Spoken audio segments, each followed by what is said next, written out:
to go into Warrior 2 in maybe a different way that you might not have ever done that before. We're going to move into it so you'll be able to activate your deep core line muscle meridian.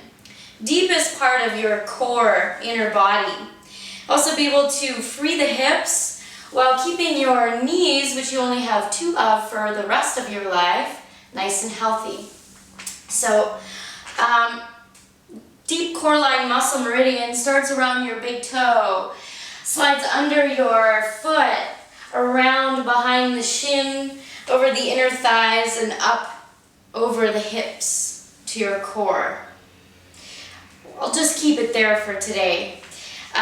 So you'll come to the top of your mat in mountain pose, and you'll let your feet just be hip width so you can start to wake up a little bit of the inner thighs.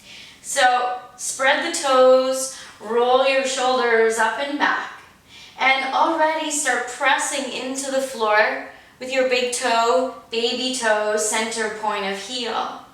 Feel the press down through the earth and that energy rise up through that same line I just described all the way up to your navel. Feel a nice widening of the sits bones behind you. It's 2 little pointy bones you sit on. So press your feet right into the earth, away from each other. Won't look like anything, but you'll feel the outer edges of your legs waking up and maybe even your sits bones beginning to widen, giving room for your pelvic floor to expand and contract like our breath. So press out, feel the sits bones widen, and then keep drawing the top front hips in and up. So this sacrum, this nice triangular fused bone, middle of your pelvis, you want the front of the sacrum to lift in and up. And you also want your low back spine to lift in and up. You're just going to soften the chest and let energy radiate out your fingers. I know, so much just for mountain pose. And then have that nice long, I always say this golden string, just gently holding you up in space. So keeping all that in mind, inhale, just soften the knees a moment, and exhale, press all the way up. Slide the hands, you're going to slide the hands up your side ribs so you can ignite the shoulders down the back and reach your arms all the way high. Inhale, again, press through the floor, let the heart open. And as you exhale, you're going to fold forward as you keep widening the sits bones. So from here, bend your knees again. Inhale, lengthen into a flat back, either on fingertips, on shins, or fingertips on the floor. As you exhale, fold, Uttanasana, nice forward fold. You might always have those knees slightly bent. Root through your 10 fingertips. Press them down into the floor. 2 steps back, downward facing dog.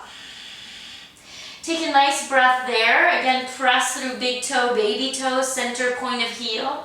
Ignite inner shins, inner thighs, and press your sits bones out. Draw the front of the hip crest up and slide the 4 corners of your palms to the floor as you pull your shoulder blades down your back. Bring your big toes together as you inhale. Breathe into your side ribs. Exhale. Radiate out your right heel. Inhale deeply here. And exhale. Pull the knee into your chest. Hover a moment and step your right foot to the thumb. So from your low lunge, inhale, nice long back leg. As you exhale, turn your way towards the side of your mat.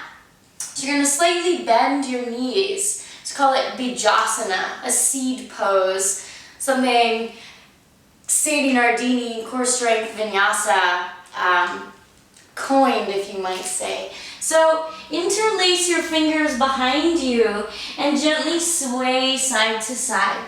So again, press into the floor with the outer edges of your feet And again, little sits bones reaching high as the crown of the head reaches low.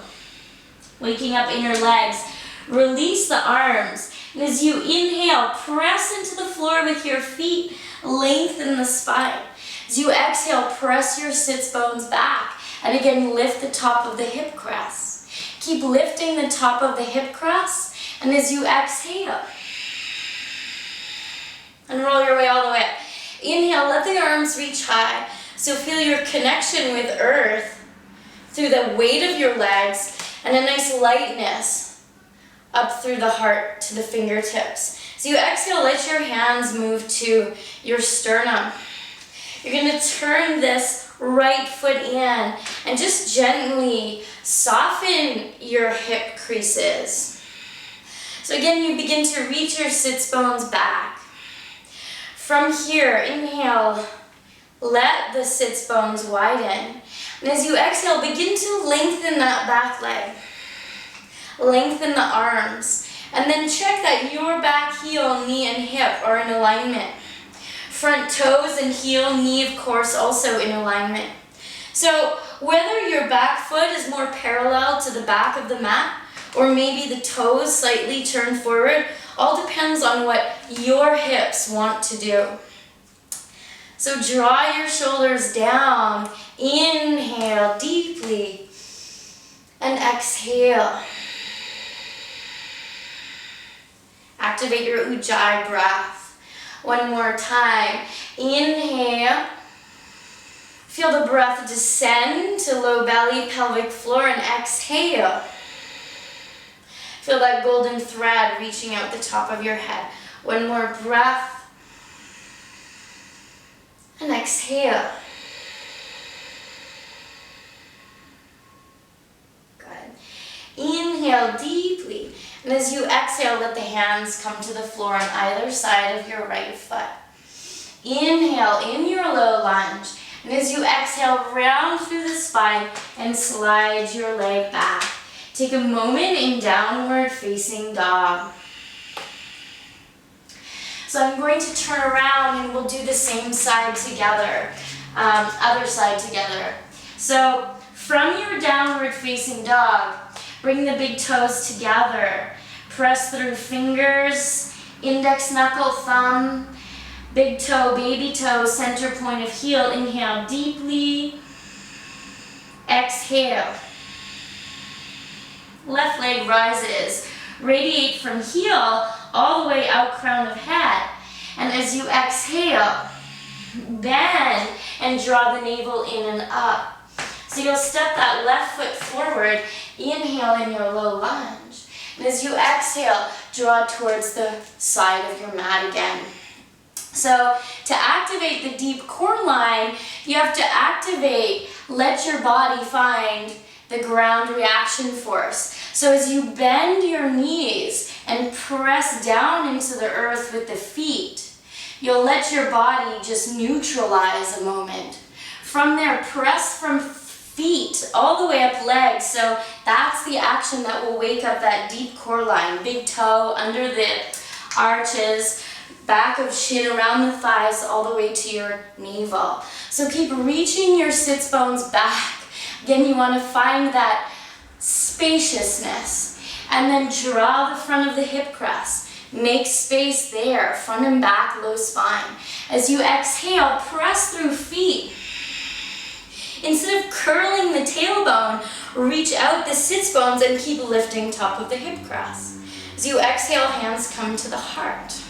Turn your left foot in line with the front of your mat. So your heels might be in alignment, but don't fuss about that. Just let your feet go where they may. Your feet show you where your hips actually should be, where they are. So let your feet follow the voice of your hips. You'll begin to lengthen this back leg. Press firmly through both feet and widen the arms. Soften the shoulder blades. Let your gaze move towards your left fingertips. So 3 Ujjayi breaths. As you inhale, feel the front, side, back of your body again all the way to the pelvic floor, and exhale. Little squeeze in and up. 2 more times. Feel the breath also in your joints. So never stiffening or tensing, but more hug the muscles around your bones. On your next exhale, let the hands come on either side of your left foot. Inhale, press out back heel, top of head. Exhale. Little cat pulse as you slide your way back. Slide the fingertips down to the floor. Downward facing dog. You can draw your big toes together. Micro bend the knees. Inhale deep. Come to a seated posture at the front of your mat. So you can practice this new way of getting into Warrior 2. I quite like it. As you bend the knees, you just have to remember you're sort of contracting the hamstrings and lengthening the quadriceps. So then as you lengthen, say, the back leg, you're beginning to contract the quadricep and lengthen the hamstring. So there's this beautiful expansion, contraction of also your muscles that helps build more strength and flexibility, making it dynamic yoga practice. So thank you for joining me. I hope you enjoyed it. Namaste.